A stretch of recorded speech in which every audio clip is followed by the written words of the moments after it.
ఉపదేశ వర్ణనము. అష్టావక్ర మహాముని ఆత్మజ్ఞానంలో అగ్రగణ్యుడు. జనకుడు రాజ ఋషులలో శ్రేష్టమైన వాడు.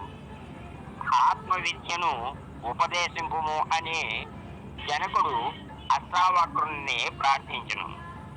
అష్టావక్రుడు దానికి అంగీకరించి గురుస్థానమును వహించెను. జనకుడు శిష్యుడిగా ఇరువురి మధ్య ప్రశ్నోత్తర రూపమున ఈ ఆత్మబోధ జరుగుతూ ఉండెను.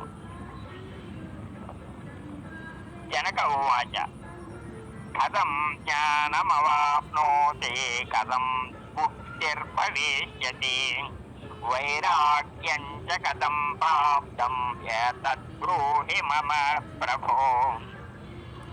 జనకుడు ఈ ఆత్మజ్ఞానము ఎట్లు పొందుతును, ముక్తి ఎట్లు లభించును, వైరాగ్యము ఎట్లు కలుగును, వీటిని అంతను నాకు ఉపదేశింపుము అని కోరగా అష్టావక్రుడు చెప్పుచున్నాడు.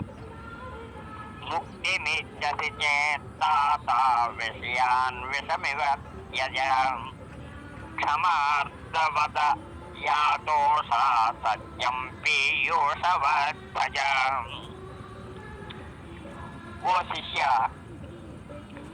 సర్వ అనర్థములను పోగొట్టినది, పరమానందమును ప్రసాదించినది, ముక్తిని కోరిన ఎడల ఈ విషయ సుఖములను విషము వలె విడిచిపెట్టవలను. ఆత్మ ధర్మములైన క్షమ, ఆర్జవము, దయ, సంతోషము, సత్యము వీటిని అమృతము వలె స్వీకరించవలను. ఏ విధముగా అనగా విషము వలన మరణము కలుగును అని విడిచిపెట్టినట్లుగా విషయ సుఖములు మరణమును కలిగించును అని వాటిని విడవలను.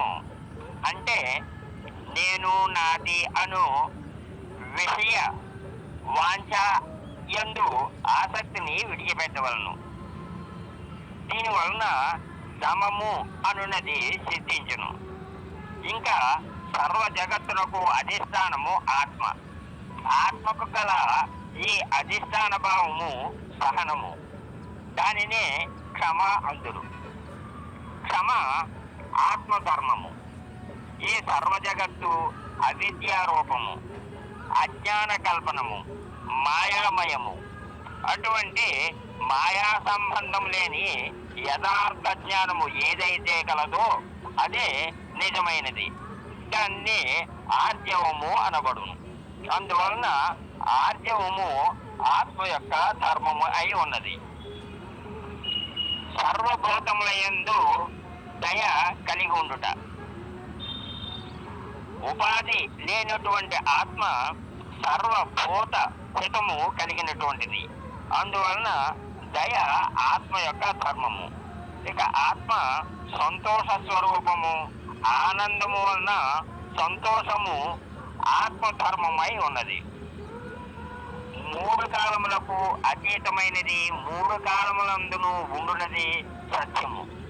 అందువలన సత్యము ఆత్మ యొక్క ధర్మమై ఉన్నది.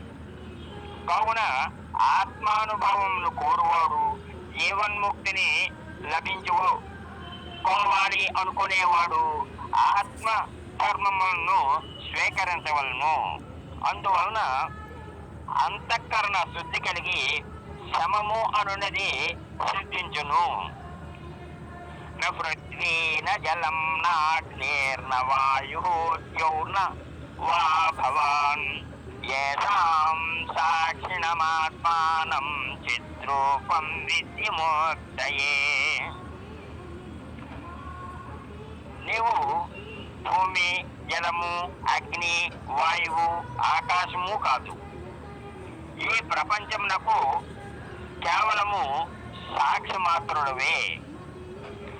పంచభూతములతో కూడినటువంటి ఈ శరీరము నీవు కాదు. ఈ దేహమునకు సాక్షి మాత్రమే.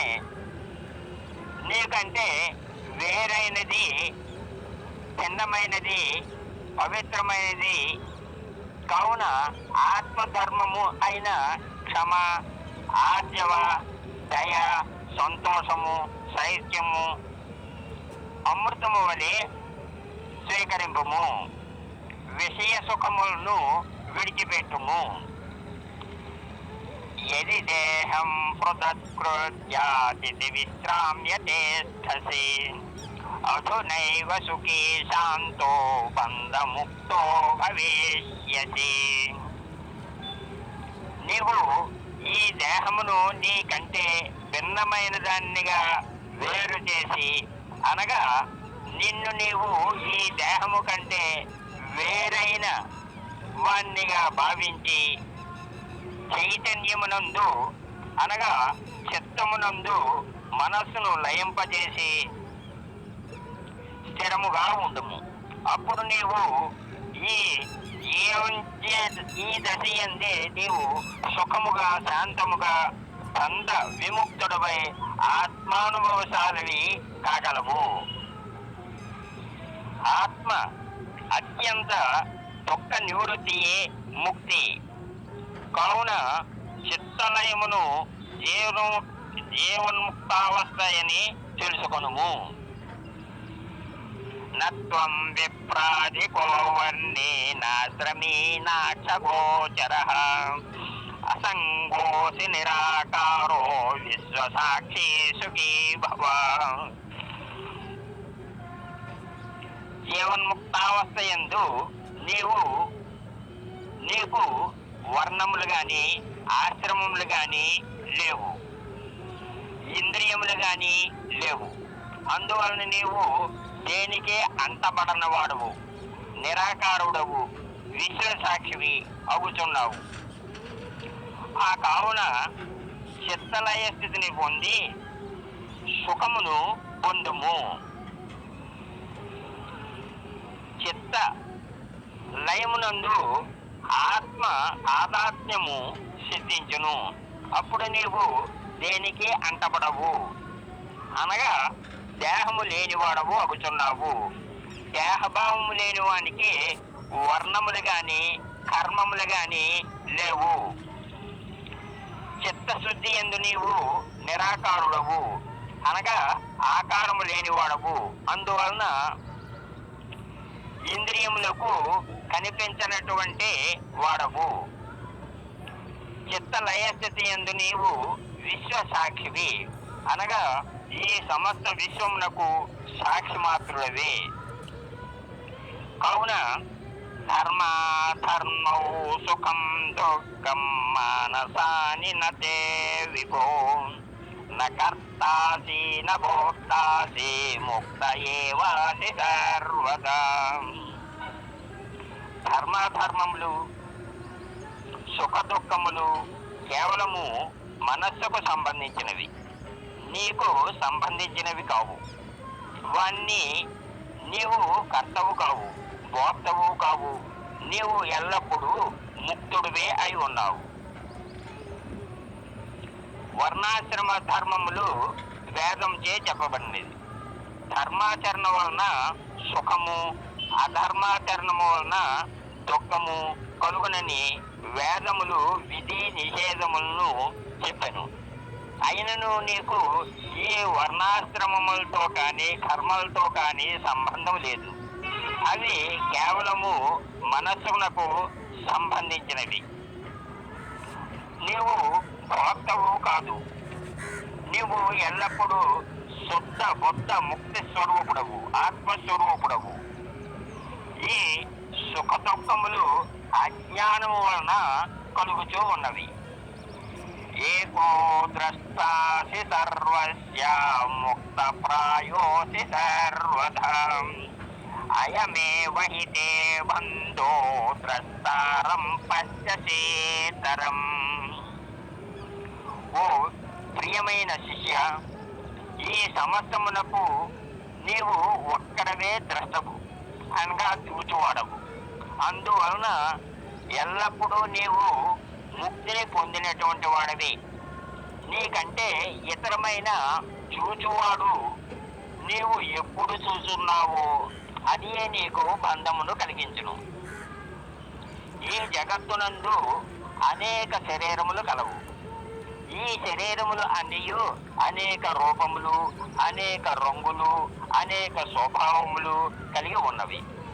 అయినను శుద్ధ బుద్ధ స్వరూపుడవై ఉన్నావు. నీవు నిత్యముక్తుడవు, ఆత్మస్వభావుడవు అయిన నీవు ఒక్కడివే ఈ అన్ని శరీరములందు చూచువాడవై ప్రకాశించుచూ ఉన్నావు. నీకంటే ఇతరమైన చూచువాడు లేడు.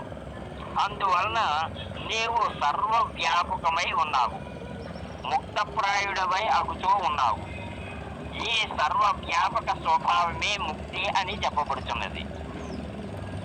ఈ దేహాది రూపములు నీకంటే వేరుగా, ఈ జగత్తునందు నీకంటే ఇతరమైన మరి యొక్క చూచువాడు ఉన్నాడు అనే భావమును విడుము. అదియే నీకు బంధమును కలిగించుతున్నది. ఏకాత్మ భావన ముక్తి, దేహాత్మ భావన బంధము అని తెలుసుకొను. అహం కర్తేత్యహమాత్మానామృస్తాహితం శితః నాహం కర్తేతి విశ్వాసావృతం పేత్వా సుఖే భవ. ఓ ప్రియ శిష్య, నేను కర్తను అను అహంభావము నల్ల త్రోచు వంటిది. నేను కర్తను కాను అనున్నది అమృతము వంటిది. నల్ల త్రోచు కరిచిన మరణము సంభవించును, అమృతమును త్రాగిన సుఖము లభించును. అహంభావము వలన అజ్ఞానము వ్యాపించి జనన మరణాత్మకమైనటువంటి ఈ సంసార బంధము ప్రాప్తించును. ఆత్మవిశ్వాసము అమృతము వంటిది. అమృతము వలన జనన మరణ రహితమైనటువంటి అమరత్వము లభించును, పరమానందము లభించును. అహంభావము, ఆత్మ విశ్వాసము ఈ రెండు హృదయమునందు నిన్ను అహంభావము మదమును పరిమళించి విషమును కక్కుచున్నది. ఆత్మ విశ్వాసము ప్రసన్నతను పరిమళించి అమృతమును కురిపించుతున్నది. అందువలన పోయి అహంభావమును వదిలి ఆత్మస్వభావమును అయిన అమృతమును అనుభవించి పరమానందమును పొందుము.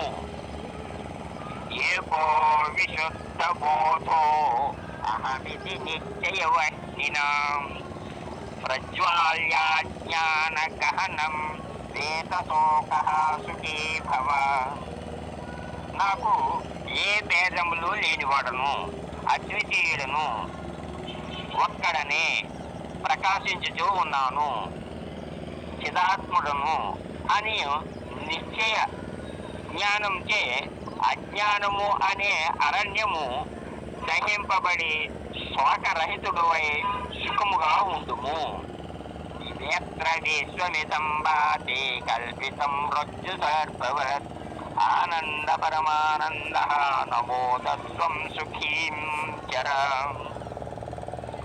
సర్వ దుఃఖములకు ప్రత్యక్షముగా ఉన్నటువంటి ఈ ప్రపంచము మూల కారణమై ఉన్నది.